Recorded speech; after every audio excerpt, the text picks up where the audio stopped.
Bonjour à toutes et à tous, bon réveil, bonne matinée, bienvenue sur Grand Lille TV en ce mercredi matin du 23 janvier, il est tout juste 7h passées de 30 minutes. Dans une dizaine de minutes, on va faire un tour complet de l'actualité de la métropole lilloise aujourd'hui avec également la météo et l'infotrafic juste après ce journal. Pour l'instant, voici le flash préparé par la rédaction ce matin.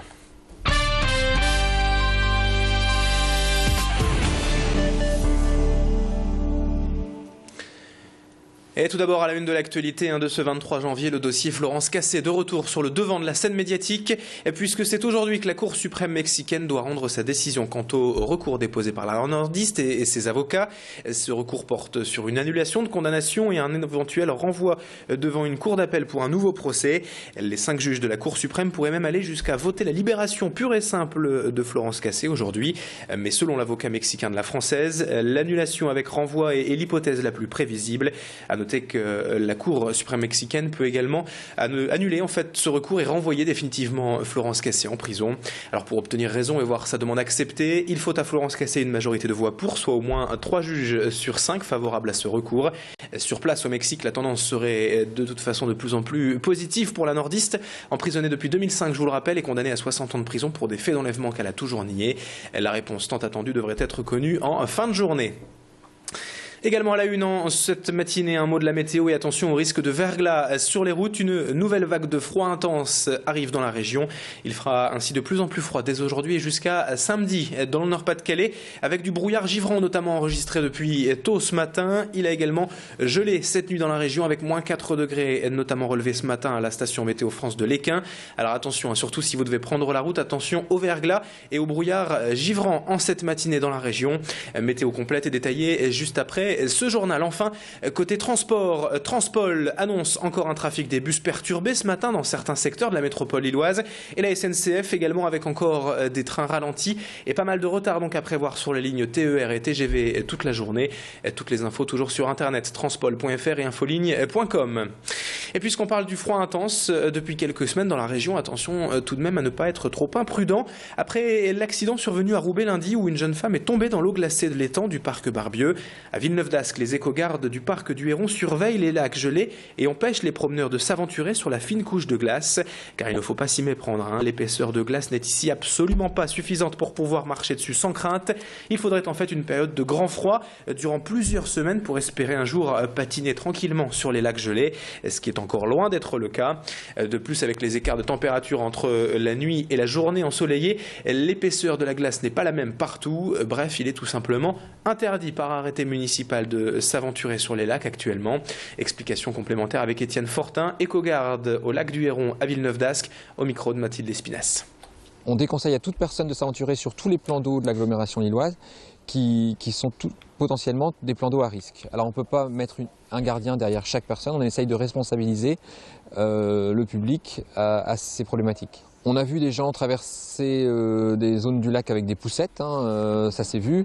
On a des gens qui pensent être sur terre et qui se considèrent comme s'ils étaient sur un chemin piéton, quoi.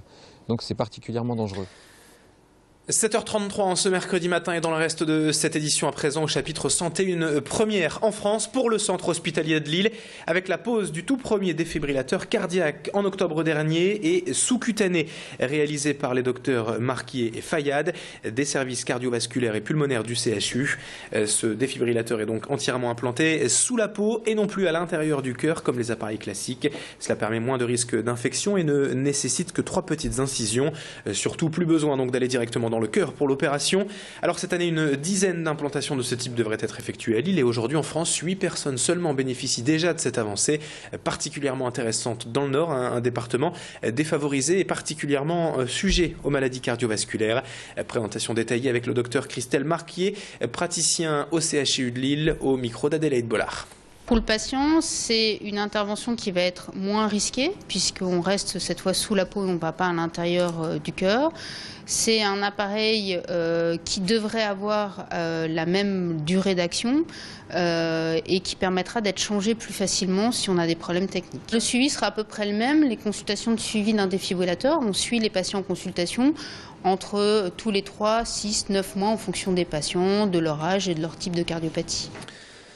Le sport et le football particulièrement maintenant pour terminer ce journal avec les vœux du LOSC hier au domaine de Luchin. L'ensemble du club était là devant la presse régionale et nationale pour cette cérémonie de vœux. Le président Michel Sédou a notamment insisté sur la confiance qu'il porte toujours au groupe aujourd'hui, ce malgré les derniers résultats en demi-teinte. Pour lui, le talent est bien là. Il faut simplement que les joueurs retrouvent les valeurs du club pour ne plus revoir un match comme celui de dimanche face à Nice. Côté sportif, le LOSC joue demain soir les 16e de finale de la Coupe de France en Bretagne face à Plabennec. Et hier en conférence de presse, vous l'avez aperçu, Tullio de Melo était devant la presse pour parler de sa place actuellement dans le groupe et de sa première partie de saison ratée. On l'écoute.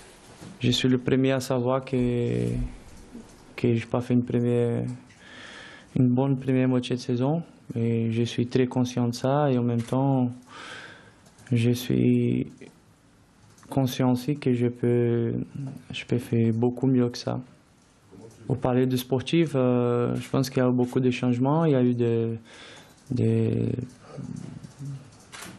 des changements, des joueurs qui sont partis, des joueurs qui sont arrivés, des joueurs de qualité qui sont partis, des joueurs de qualité aussi qui sont arrivés.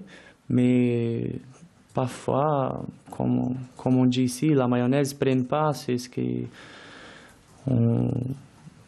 s'est passé à Lille.